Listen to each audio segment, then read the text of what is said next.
Evangelho segundo São João, capítulo 4. Jesus sacia a sede do homem. Os fariseus ficaram sabendo que Jesus atraía discípulos e batizava mais do que João. Na verdade, não era Jesus que batizava, mas os seus discípulos. Ao saber disso, Jesus deixou a Judéia e foi de novo para a Galiléia. Jesus tinha que atravessar a Samaria.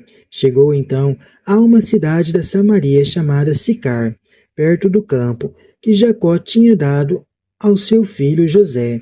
Aí ficava a fonte de Jacó. Cansado da viagem, Jesus sentou-se junto à fonte. Era quase meio-dia. Então chegou uma mulher da Samaria para tirar a água. Jesus lhe pediu: "Dê-me de beber." Os discípulos tinham ido à cidade para comprar mantimentos. A samaritana perguntou: "Sendo judeu, pedes de beber a mim, que sou samaritana?" De fato, os judeus não se dão bem com os samaritanos. Jesus respondeu: "Se você conhece o dom de Deus e quem lhe está pedindo de beber, você é quem lhe pediria, e ele daria a você água viva." A mulher disse a Jesus: "Senhor, não tens um balde e um poço é fundo. De onde vais tirar a água viva? Certamente não pretendes ser maior do que o nosso pai Jacó, que nos deu este poço, e do qual ele bebeu junto com seus filhos e animais." Jesus respondeu: "Quem bebe desta água vai ter sede de novo, mas aquele que beber a água que eu vou dar, esse nunca mais terá sede, e a água que eu lhe darei vai se tornar dentro dele uma fonte de água que jorra para a vida eterna." A mulher disse a Jesus: "Senhor, dá-me dessa água, para que eu não tenha mais sede, nem precise vir aqui para tirar." A verdadeira religião sai de dentro do homem. Jesus disse à samaritana: "Vá chamar o seu marido e volte aqui." A mulher respondeu: "Eu não tenho marido." Jesus disse: "Você tem razão ao dizer que não tem marido. De fato, você teve 5 maridos, e o homem que você tem agora não é seu marido. Nisso, você falou a verdade." A mulher então disse a Jesus: "Senhor, vejo que és profeta. Os nossos pais adoraram a Deus nesta montanha, e vocês, judeus, dizem que é em Jerusalém o lugar onde se deve adorar." Jesus disse: "Mulher, acredite em mim, está chegando a hora em que não adorarão o Pai, nem sobre esta montanha, nem em Jerusalém. Vocês adorarão, não conhecem. Nós adoramos o que conhecemos, porque a salvação vem dos judeus, mas está chegando a hora. Verdadeiros adoradores vão adorar o Pai em espírito e em verdade, porque são estes os adoradores que o Pai procura. Deus é espírito, e aqueles que o adoram devem adorá-lo em espírito e em verdade." A mulher disse a Jesus: "Eu sei que vai chegar o Messias, aquele que se chama Cristo, e quando chegar, ele nos vai mostrar todas as coisas." Jesus disse: "Esse Messias sou eu, que estou falando com você." Os discípulos continuam a missão de Jesus.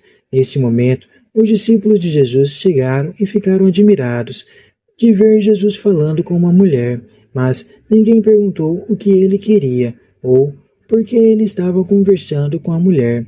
Então a mulher deixou o balde, foi para a cidade e disse para as pessoas: "Venham ver um homem que me disse tudo o que eu fiz. Será que ele não é o Messias?" O pessoal saiu da cidade e foi ao encontro de Jesus. Enquanto isso, os discípulos insistiam com Jesus, dizendo: "Mestre, come alguma coisa." Jesus disse: "Eu tenho um alimento para comer, que vocês não conhecem." Os discípulos comentavam: "Será que alguém trouxe alguma coisa para ele comer?" Jesus disse: "O meu alimento é fazer a vontade daquele que me enviou e realizar a sua obra. Vocês não dizem que faltam 4 meses para a colheita? Pois eu digo a vocês: ergam os olhos e olhem os campos, já estão dourados para a colheita. Aquele que colhe recebe desde já o salário e recolhe o fruto para a vida eterna. Desse modo, aquele que semeia se alegra junto com aquele que colhe. Na verdade, é como diz o provérbio: um semeia e o outro colhe. Eu enviei vocês para colher aquilo que vocês não trabalharam. Outros trabalharam e vocês entraram no trabalho deles. O encontro com a palavra de Jesus produz a verdadeira fé. Muitos samaritanos nessa cidade acreditavam em Jesus por causa do testemunho que a mulher tinha dado. Ele me disse tudo o que eu fiz. Os samaritanos então foram ao encontro de Jesus e lhe pediram que ficassem com eles. E Jesus ficou aí 2 dias. Muitas outras pessoas acreditaram em Jesus ao ouvir sua palavra e diziam à mulher: já não acreditamos por causa daquilo que você disse. Agora, nós mesmos ouvimos e sabemos que este é de fato o Salvador do mundo. Acreditam só quando veem milagres. 2 dias depois, Jesus foi para a Galiléia, mas o próprio Jesus tinha declarado: um profeta nunca é bem recebido em sua própria terra. Quando ele chegou a Galiléia, os galileus o receberam bem, porque tinham visto tudo o que Jesus havia feito em Jerusalém durante a festa, pois eles também tinham ido à festa. Segundo sinal, Jesus cura o filho do funcionário do rei.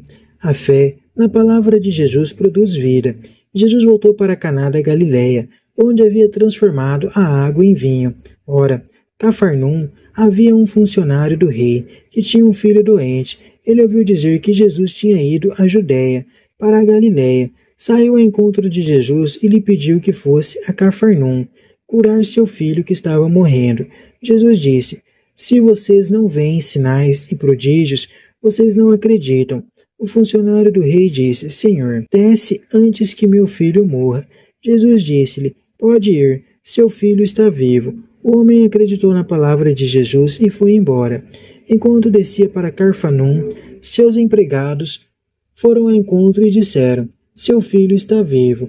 O funcionário perguntou: a que horas o menino tinha melhorado? Eles responderam: a febre desapareceu ontem pela 1h da tarde. O pai percebeu que tinha sido exatamente na mesma hora que Jesus havia dito: seu filho está vivo.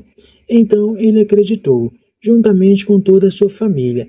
Esse foi o segundo sinal de Jesus. Foi realizado quando ele voltou da Judéia para a Galiléia. Conversando com uma mulher que era samaritana, Jesus supera os preconceitos de raça e as discriminações sociais, como qualquer pessoa. Essa mulher tem sede de vida. Todos buscam algo que lhes mate a sede, mas encontram apenas águas paradas.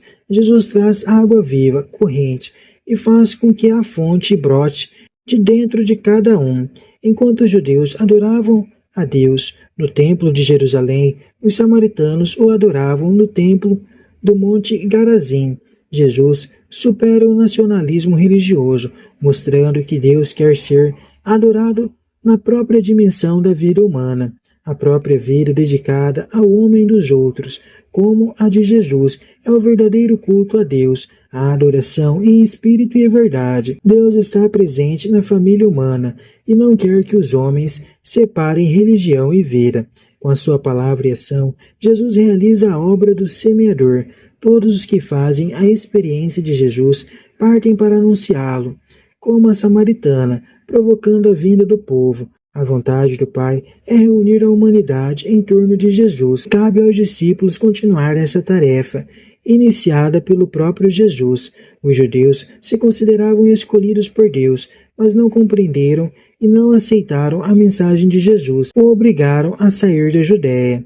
Os samaritanos, que eram considerados como povo marginalizado e herege, acolheram Jesus como o Salvador do mundo. O círculo da missão evangelizadora de Jesus se expande, distanciando-se cada vez mais das instituições consideradas salvadoras. Os judeus recusam Jesus, os samaritanos o acolhem, e agora um pagão acredita na palavra dele e se converte com toda a família. Fica assim rompida toda a relação de dependência entre salvação e lei, entre fé e instituição. A salvação é dom de Deus para todos aqueles que se abrem e respondem a esse dom.